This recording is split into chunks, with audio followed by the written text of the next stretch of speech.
द्वारिकाधीश अपने आसन सिंहासन से उठकर दौड़ पड़े महाराज सीतामा जी से मिलने। आगे से द्वारिकाधीश जा रहे हैं, पीछे से दास दासियां राजे के सैनिक हैं पीछे पीछे जा रहे हैं कि हमारे राजा आगे से दौड़ते दौड़ते जाते हैं। आज तक तो ऐसा कभी नहीं देखा कि इतने भाव विभोर होकर राजा दौड़ रहे हैं बिना बताए।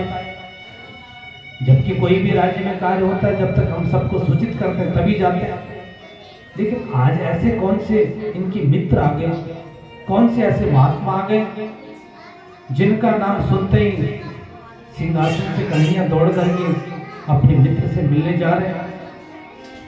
द्वारिकाधीश को पीतांबरी छूट गई, बांसुरी छूट गई। अपने भक्त का ध्यान करते हुए दौड़े दौड़े महाराज आज द्वारिकाधीश उस गेट पर पहुंचे जहां सुदामा जी खड़े हैं। द्वारिकाधीश ने जैसे सुदामा जी को देखा तुरंत अपने आंखों में आंसू आ गए, अपने मित्र को गले लगा दिया। महाराज आज भक्त और भगवान का मिलन हुआ। इतने दिनों से भगवान की इतने वर्षों से तपस्या करने के बाद आज सुदामा जी को अपने भगवान के दर्शन हुए। दर्शन करते करते द्वारिकाधीश जी महाराज धीरे धीरे अपने साथ में सुदामा जी को लेते जा रहे हैं। द्वारिकाधीश आंखों से भाव विफल हो गए और अपने भक्त का मनोरथ को पूर्ण कर रहे हैं। इधर सुदामा भी आज अपने को संभाल नहीं पाए, मित्र से मिलते मिलते गले एकदम दोनों लग गए। मानो संसार की सारी सुख सुविधाएं आज सुदामा जी को मिल गई, इतने प्रफुल्लित हो गए। शीश बगान जगा तन में प्रभु जाने को आही बसे धोती पटी सिलटी दुपटी और पायो पान की नहीं सा द्वारे खड़ो तुझे दुर्बल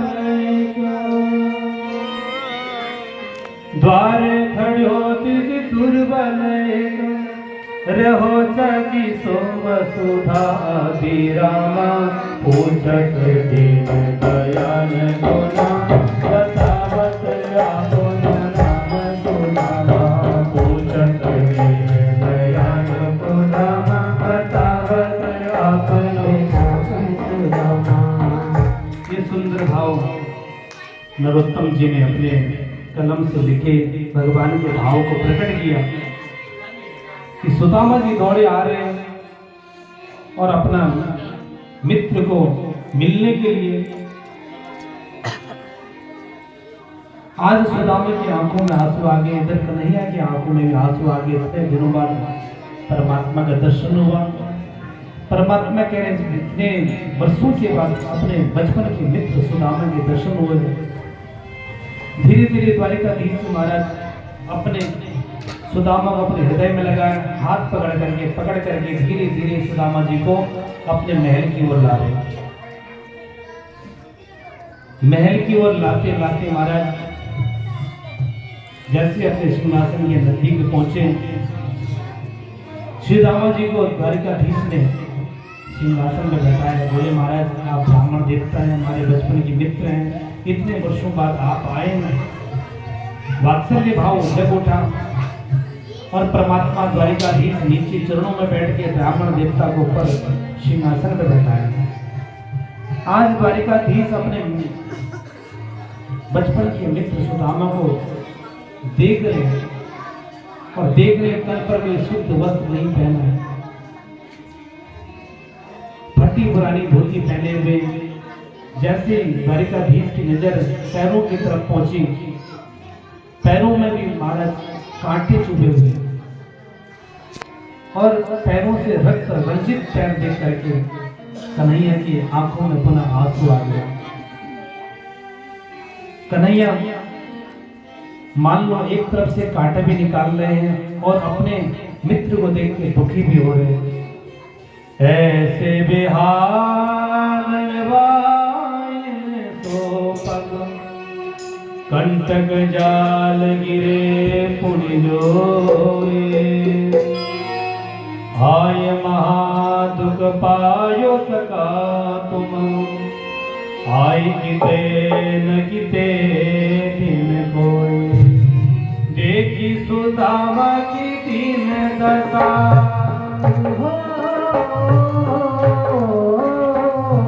देखी सुदामा की दीन दशा, करुणा करके करुणा निधि रोए, पानी पड़ा तो हाथ धोयो नहीं, नैनन के जल से पग धोए, पानी पड़ा तो हाथ धोयो नहीं, नैनन के जल से पग धोए। भगवान कन्हैया की आंखों में इतनी करुणा भाव जागृत हो गई, आंखों से गंगा निकल गई और अपने आंसुओं से ब्राह्मण देवता के पैर प्रक्षालन करने लगे। इतने देर में रुक्मणी अंदर कमरे में ब्राह्मण देवता के पूजन के लिए जल लेने गई थी। जल जब तक लाती तब तक कन्हैया ने अपनी आंखों से ही सुदामा जी के पैर का प्रचालन किया। आज रुक्मणी ने जैसे ही भगवान द्वारिकाधीश के मित्र को देखा सुदामा जी, तो रुक्मणी जी अचंभित हो गई। ये बड़े बड़े महलों के राजा द्वारिकाधीश, इनका मित्र ऐसे, ये कैसे हो गया? रुक्मणी अचंभित हो गई। महाराज प्रभु, आपकी माया कैसी है? आप अपने भक्तों का कैसे सराहना करते हैं, भक्तों के दर्शन करते हैं, कैसे कैसे भक्त आपके हैं।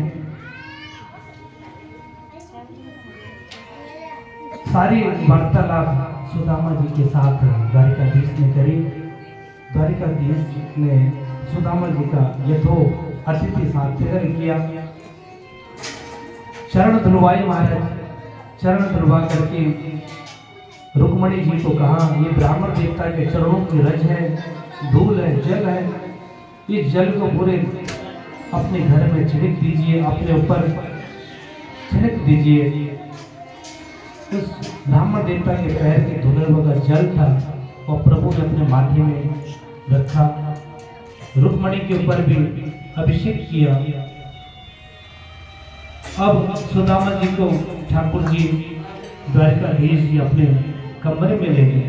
बोले, महाराज आप काफी दिनों से पैदल चल के आ रहे हो और आपके पैरों से बता रहे हैं, मैं देख रहा हूँ कितने दिनों से आप चल चुके हो, आपके पैरों में कांटे चुभे हुए हैं, रक्त बह रहा है।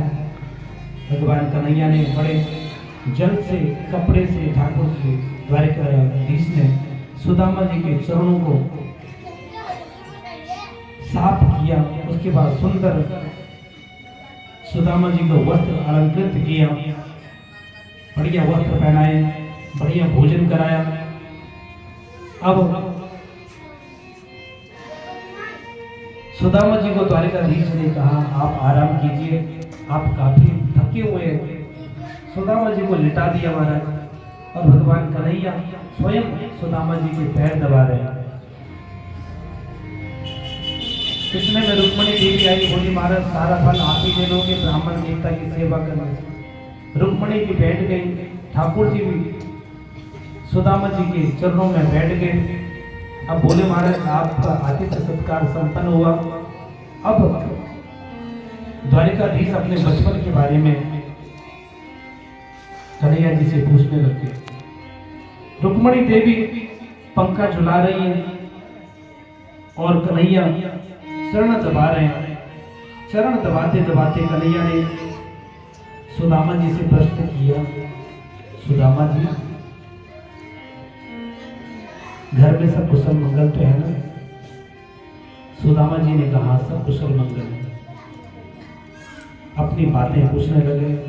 द्वारिकाधीश ने पुनः सुदामा जी से प्रश्न किया, सुदामा जी मित्र, कितने वर्षों बाद आप मिले हो, एक बात आपसे पूछो।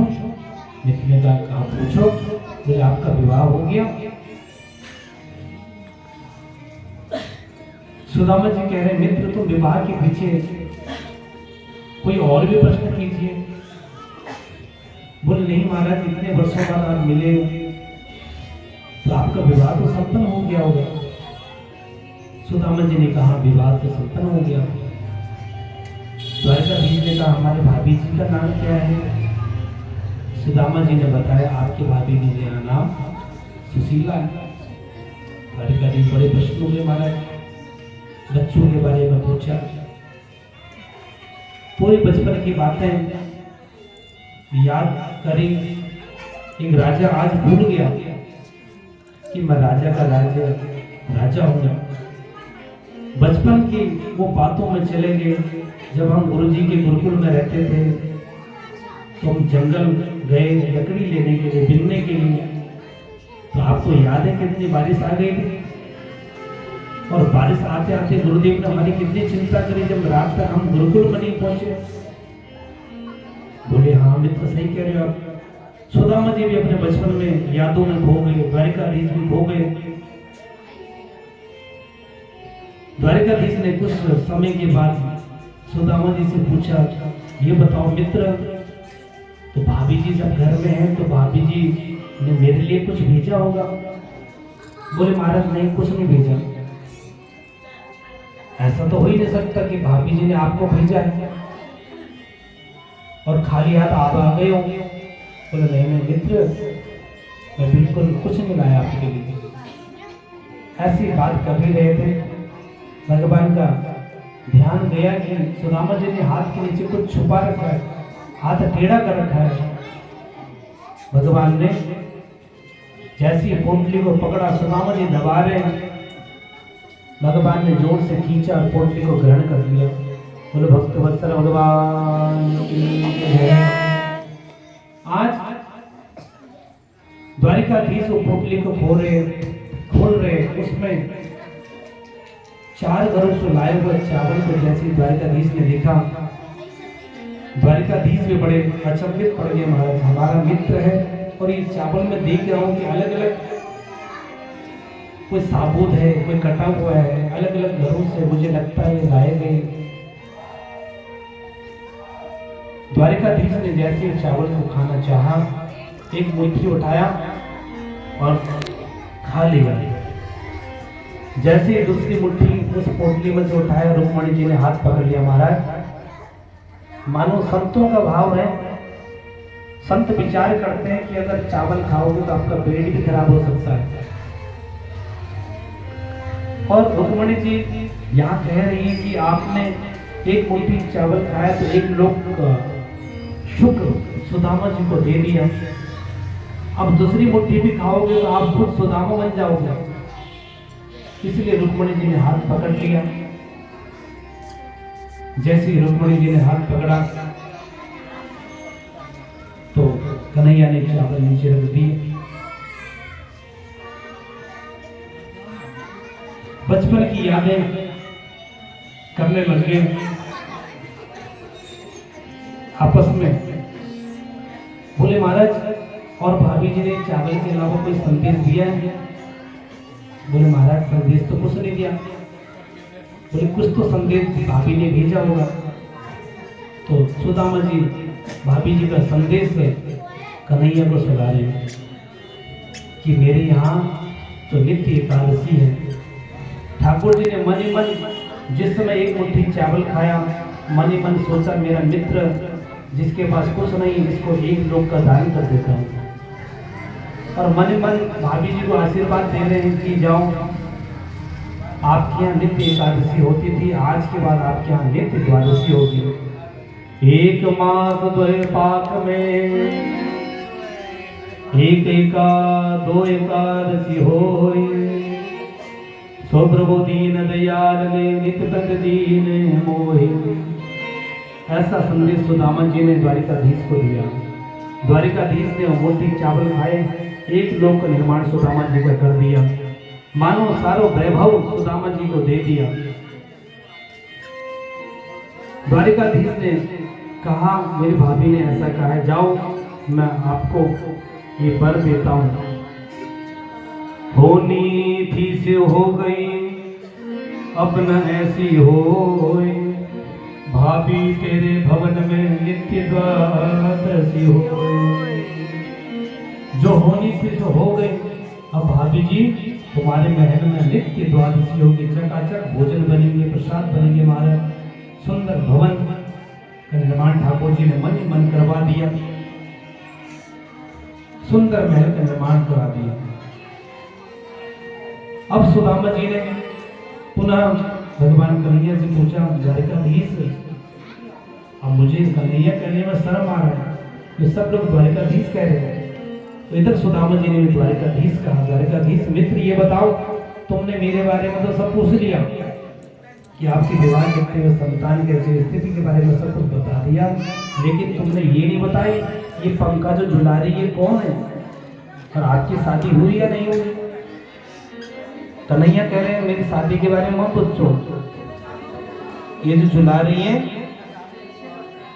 ये भी रुक्मणी है, हमारी प्रथम विवाह रुक्मणी की शादी हुआ। सुदामा जी बड़े प्रसन्न हो गए, महाराज बहुत अच्छी है, ये सेवा करती हैं आपकी। बोले हाँ बहुत अच्छी सेवा करती हैं। सुदामा जी आज मित्र के यहाँ बड़े प्रसन्न होकर जैसे वैभव देखा, सुदामा जी को पूरा वैभव महल भगवान ने दर्शन कराया। अब सुदामा जी ने फिर पूछा, महाराज ये कौन है? दूसरे बोले ये हमारी दूसरी धर्म पत्नी है लक्ष्मणा। सुदामा जी बोले मित्र मेरी तो एक शादी हुई, चलो मैं भूल गया निमंत्रण देने के लिए, लेकिन तेरे दो शादी हो गई, तूने एक बार भी नहीं पूछा। द्वारिकाधीश मन ही मन प्रसन्न हो रहे कि मित्र कैसी बातें करते हो। अब महाराज सुदामा जी जाने के लिए तैयार हो रहे हैं। बोले सुदामा जी बोले अब मैं चलता हूँ महाराज, अब सभी को आशीर्वाद देता हूँ। तो इधर कन्हैया ने कहा, सभी पटरानियों को आवाज लगाई, बोले हमारे घर ब्राह्मण देवता है, सभी लोग इनके पैर छो, इनको प्रणाम करो, आशीर्वाद दो।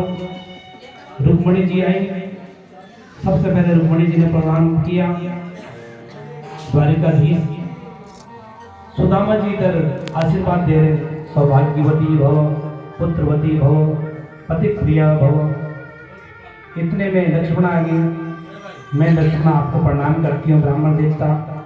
सुदामा जी भी सौभाग्यवती भव, पुत्रवती भव, पति प्रिया भव। इतने देर में जामवंती आ गई महाराज, मैं जामवंती आपको प्रणाम करती हूँ। सुदामा जी आशीर्वाद दे रहे, सौभाग्यवती भव, पुत्रवती भव। इतने देर में महाराज सभी जो पटरानियां हैं लक्ष्मण आ गई और सत्यभामा आ गई। मैं सत्यभामा आपको प्रणाम करती हूँ, मैं कालिंदी आपको प्रणाम करती हूँ। सुदामा जी कह रहे कन्हैया कितने विवाह तुमने किए, मेरा तो धीरे धीरे गला ही रोक हो रहा है, एक ही बार बता देता हूँ कितने विवाह तुम्हारे हो गए। सुदामा जी ने एक को आशीर्वाद दिया, लाइन लगी हमारे उधर आशीर्वाद लेने वालों की। सुदामा जी कह रहे आयुष्मान भव, आयुष्मान भव, सौभाग्यवती भव, पुत्रवती भव। चलते जा रहे चलते जा रहे आपको। सुदामा जी ने हाथ ऊपर करा, ऐसा आशीर्वाद करें, गला भी अवरुद्ध हो गया, रुकने लग गया। पहले 3 आशीर्वाद दे रहे थे, अब तो एक ही आशीर्वाद दे रहे, सौभाग्यवती भव, सौभाग्यवती। गला अवरुद्ध हो गया। बात में सुदामा खाली ऐसे ही करने लगे। बोले महाराज कितने हैं, कितने देर हो गई, पूरे 3 घंटे लग गए आशीर्वाद देते देते, कितने हैं, इतना कितने देर तक करेगा ऐसा? तो ऐसा नहीं हो सकता, सभी को पटरानियों को एक साथ बुलाओ, एक साथ आशीर्वाद दोगे। तब जाके भगवान द्वारिकाधीश ने सभी पटरानियों को कहा, सभी लोग खड़े हो जाओ, एक साथ में एक साथ सुदामा जी ने सभी को आशीर्वाद दिया। आज सुदामा जी मने मन सोच रहे बड़े नालायक है, बचपन से तूने अनेक लीलाएं करी, आज इतने विवाह कर दिए, एक बार भी मुझे नहीं कहा कि मित्र विवाह में आ जाओ, बढ़िया छलिया तू तूने सारी चोरी मुझे सिखाई थी, हमारे मित्र मंडल में चोरी करी थी, आज तो बड़ा चलिया है, तूने बताया नहीं। चलो जैसे कैसे द्वारिकाधीश को प्रसन्न किया।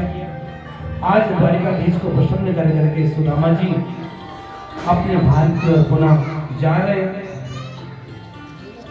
धीरे धीरे सुदामा जी को छोड़ने द्वारिकाधीश की नगर के महल के जो प्रमुख स्थान है वहां तक पहुंचे। सुदामा जी आगे से जा रहे हैं, द्वारिकाधीश को छोड़ने जा रहे हैं। फिर सुदामा जी मुड़ के देख रहे, मित्र, हमारी धर्मपत्नी ने कहा कि आपके मित्र बड़े राजा हैं, कुछ ना कुछ देंगे, वहां जाओ, भूख मिटेगी, कुछ खाने पीने के लिए देंगे भाभी जी के लिए। आज सुदामा जी भी अपने मन के भाव द्वारिकाधीश को कह रहे हैं, द्वारिकाधीश जी, आपके भाभी जी ने आपके लिए चावल भेजे,